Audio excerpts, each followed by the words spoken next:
ജീവിച്ചു കൊതി തീരാതെ ഈ മനോഹര തീരത്തു നിന്ന് കൂടൊഴിഞ്ഞുപോയ നിസ്വന്റെ പാട്ടുകാരൻ, മലയാളിയുടെ കാവ്യഭാവനയ്ക്ക് അഭൗമ കാന്തി പകർന്ന പ്രിയ കവി, മലയാളത്തിന്റെ വയലാർ ഓർമ്മയായിട്ട് അരനൂറ്റാണ്ട്.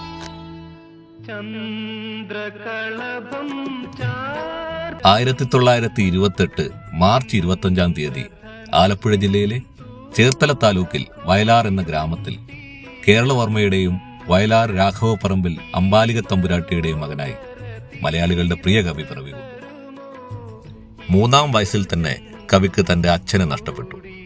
കവിത ഒരു ലഹരിയായി മനസ്സിൽ നിറഞ്ഞതോടെ 5th ഫോമിൽ വയലാറിന് ഇംഗ്ലീഷ് വിദ്യാഭ്യാസം നിർത്തേണ്ടതായി വന്നു.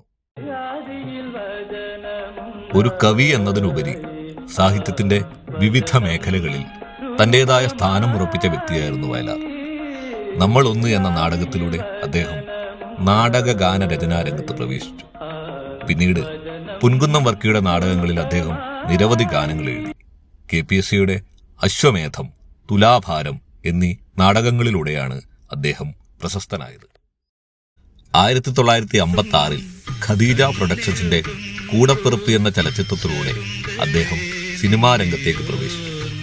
ഉദയാക്ക് വേണ്ടി എഴുതിയ ശകുന്തള എന്ന ചിത്രത്തിലെ ശംഖുപുഷ്പം കണ്ണെഴുതുമ്പോൾ എന്ന ഗാനം വയലാറിനെ സിനിമാ മേഖലയിൽ പ്രഥമ സ്ഥാനീയനായി.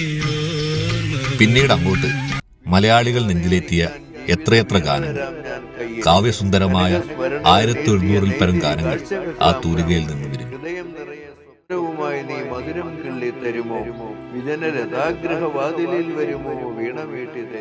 1965 ചെമ്മീൻ എന്ന സിനിമയിലെ ഗാനങ്ങൾക്ക് ഇന്ത്യൻ സിനിമയിലെ ഏറ്റവും നല്ല ഗാനത്തിനുള്ള സ്വർണ്ണ മെഡൽ അദ്ദേഹത്തെ തേടിയെത്തി.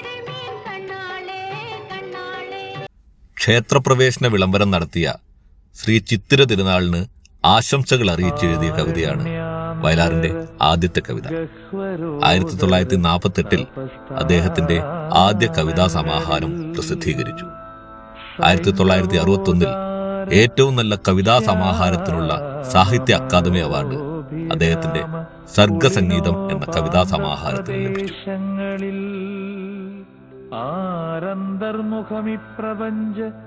1948 മുതൽ 1961 വരെയുള്ള കാലഘട്ടത്തിനുള്ളിൽ 7 കവിതാ സമാഹാരവും ഒരു ഖണ്ഡകാവ്യവും അദ്ദേഹത്തിൻ്റെതായി പുറത്തു വന്നു.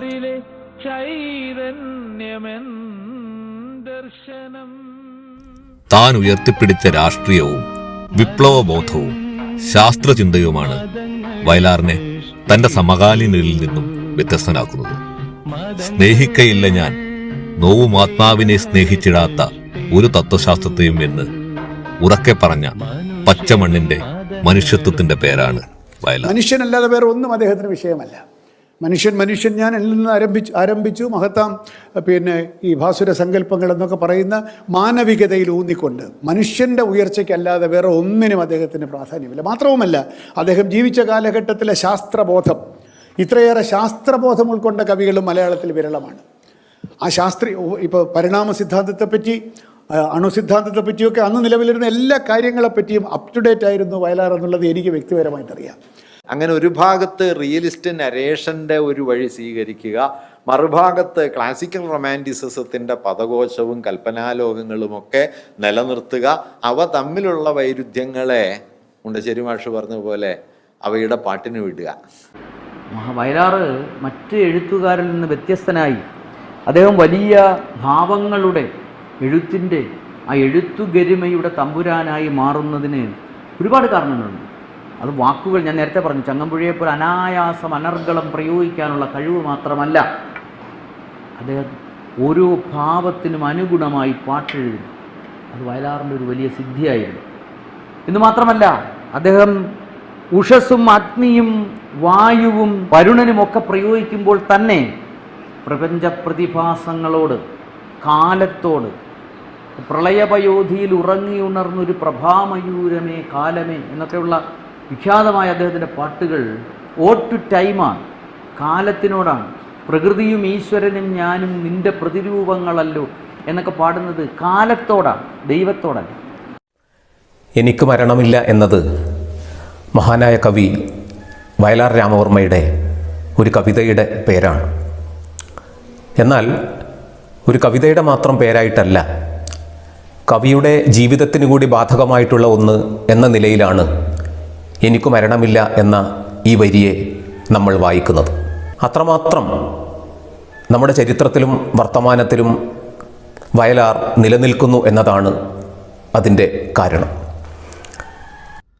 ഒന്നാം സ്വാതന്ത്ര്യ സമരത്തിന്റെ 100ാം വാർഷികാഘോഷത്തിന്റെ ഭാഗമായി പാളയത്ത് നിർമ്മിച്ച രക്തസാക്ഷി മണ്ഡപത്തിന്റെ ഉദ്ഘാടനത്തിനു വേണ്ടി ഒരു സ്വാഗതഗാനം ചിട്ടപ്പെടുത്താൻ യുവാക്കളായ വയലാറിനെയും ദേവരാജനെയും ചുമതലപ്പെടുത്തുന്നു. അങ്ങനെയാണ് ബലികുടീരങ്ങളെ എന്ന് മലയാളികൾ എന്നും നെഞ്ചിലേറ്റിയ ഉജ്ജ്വല വിപ്ലവഗാനം പിറക്കുന്നത്.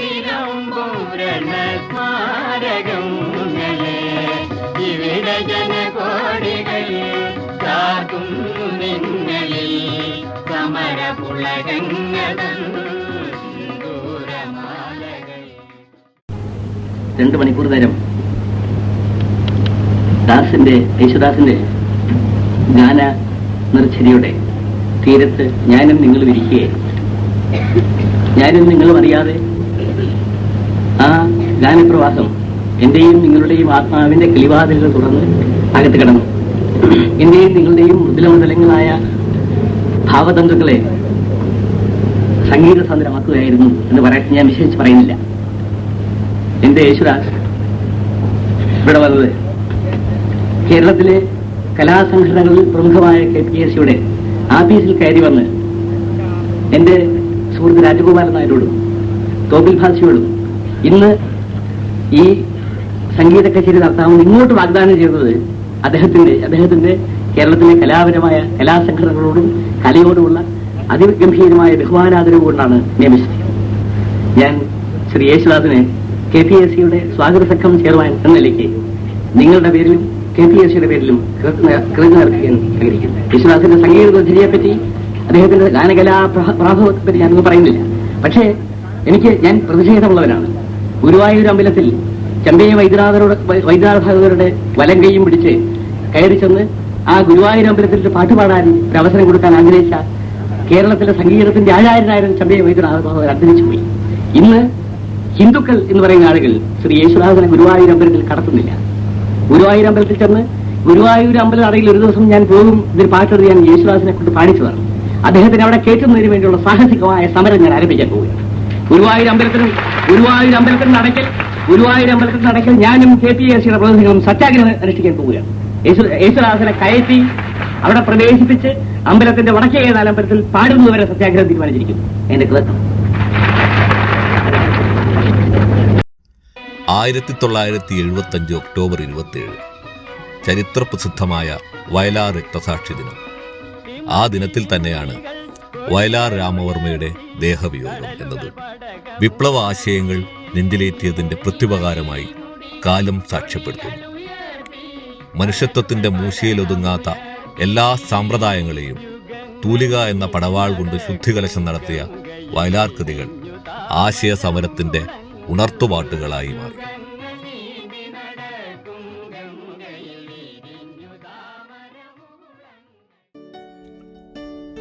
മലയാളികൾ ഉള്ളിടത്തോളം കാലം വയലാറും വയലാറിന്റെ കൃതികളും അനശ്വരമായി ഈ മണ്ണിൽ നിലനിൽക്കും. മനുഷ്യനും മതങ്ങളും ദൈവങ്ങളും കൂടി മണ്ണ് പങ്കുവെക്കുന്ന ഈ കാലത്ത് വയലാറിന്റെ പ്രസക്തി ഒന്നുകൂടെ വർദ്ധിക്കുന്നു.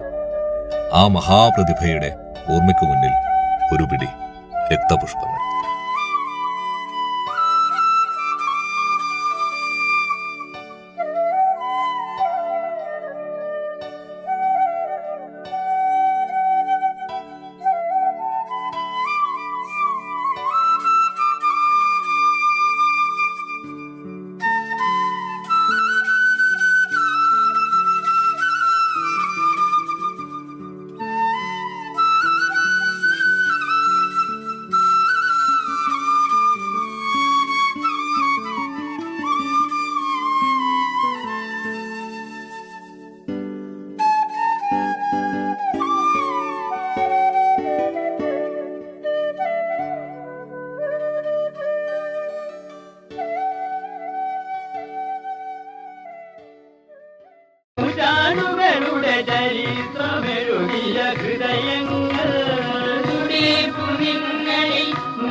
തലമുറ തോറും കേട്ടാത്ത കൈത്തിരിനാളങ്ങൾ